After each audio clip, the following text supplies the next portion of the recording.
حضرت آدم علیہ السلام کی تخلیق اللہ تعالی نے جب زمین پر اپنی خلافت قائم کرنے کا ارادہ فرمایا تو فرشتوں سے فرمایا کہ میں زمین میں ایک خلیفہ بنانے والا ہوں۔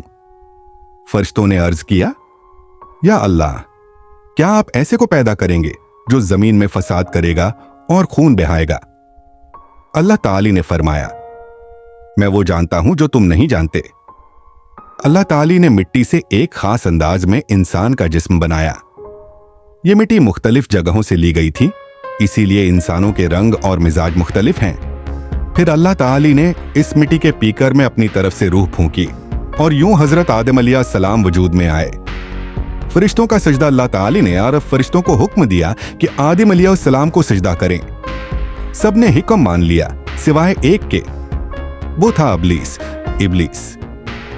اس نے تکبر کرتے ہوئے کہا، میں آگ سے بنا ہوں اور یہ مٹی سے بنا ہے، میں اس سے بہتر ہوں۔ یہ غرور اس کی تباہی کا سبب بنا۔ اللہ تعالی نے اسے مردود قرار دے کر اپنی رحمت سے دور کر دیا۔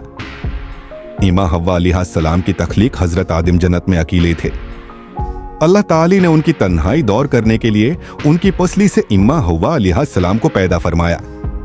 اب دونوں جنت میں رہتے تھے جہاں ہر نعمت موجود تھی۔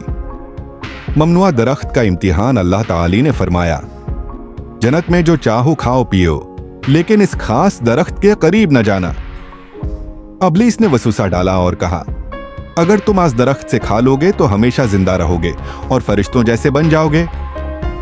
بالآخر دونوں سے خطا ہو گئی اور انہوں نے درخت کا پھل چکھ لیا۔ زمین پر آمد جیسے ہی انہوں نے پھل کھایا، ان کا لباس اتر گیا اور انہیں اپنی غلطی کا احساس ہوا۔